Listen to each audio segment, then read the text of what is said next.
Bom dia, boa tarde, boa noite ou até mesmo boa madrugada, dependendo do momento que você nos dê a honra de assistir a esse vídeo. Meus amigos, durante essa semana que passou, um comentarista da Globo News, o que ele falou de bobagem sobre a nossa economia, criticando o governo Lula, não está no gibi. Até então eu tinha encontrado um próprio companheiro de bancada dando um chega pra lá nele. Mas não era o suficiente.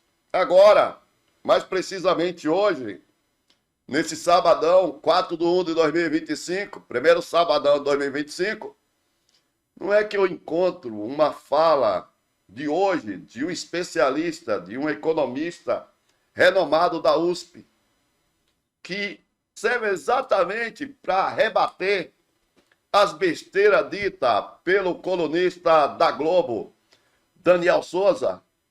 Lembrando que o que ele diz é tão insano que vocês vão ver que os colegas, eles ficam com cara de paisagem quando ele está falando. Um colega dele, o Marcelo Lins, chegou a rebater, mas é claro que colega pegou leve.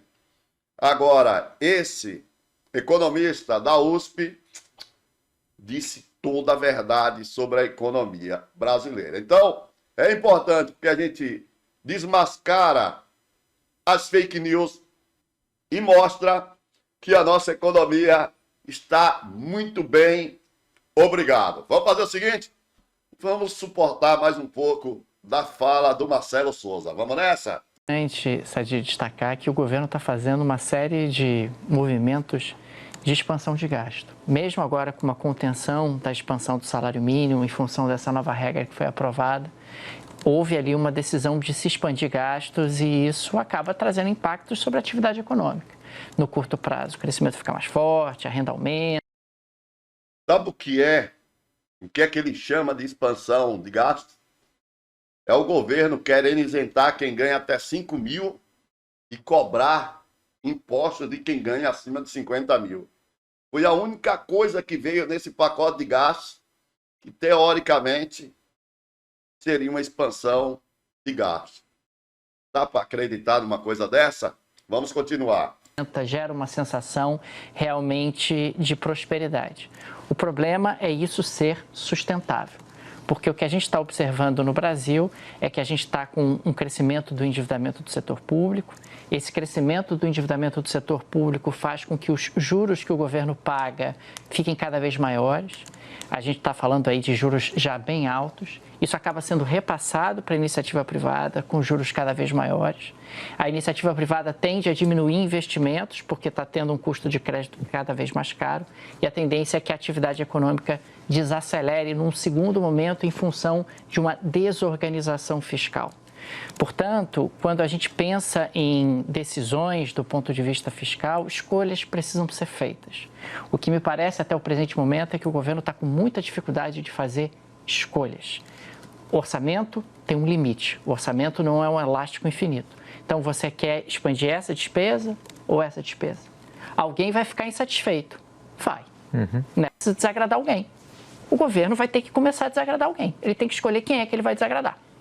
Para que o orçamento caiba, para que as contas públicas não se desequilibrem, para que a gente não continue tendo um aumento da taxa de juros, que vai bater na economia real. Não tem como o Brasil manter o ritmo de crescimento atual com a taxa de juros no patamar que ela está.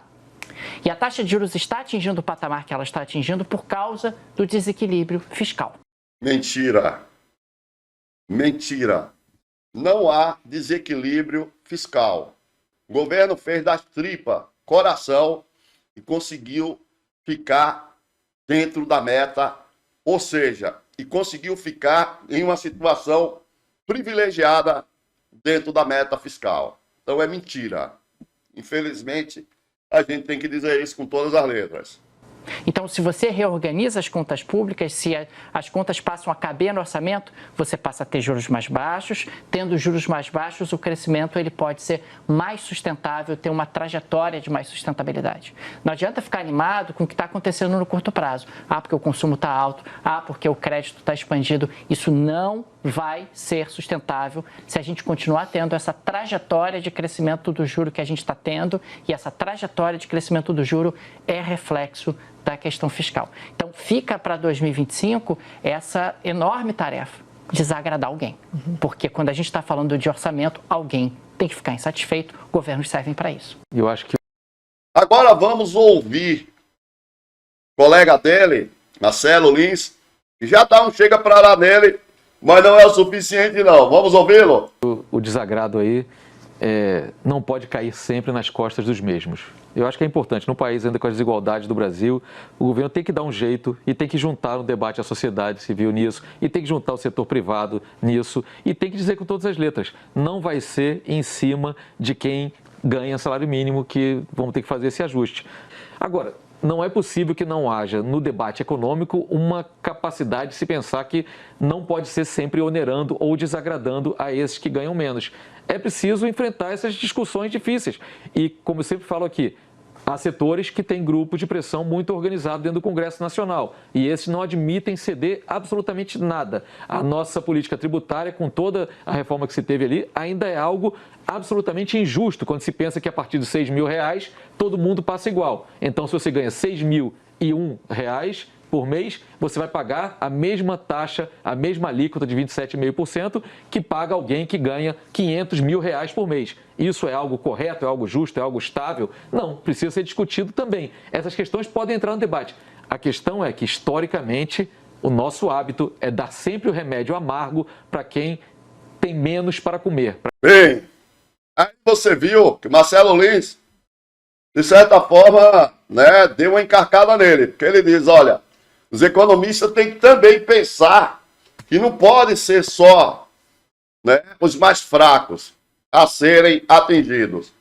Mas agora, de hoje, né, esse cidadão, que é assim um cara renomadíssimo na questão econômica, ele acaba com toda essa discussão e ele fala o que realmente está acontecendo no Brasil.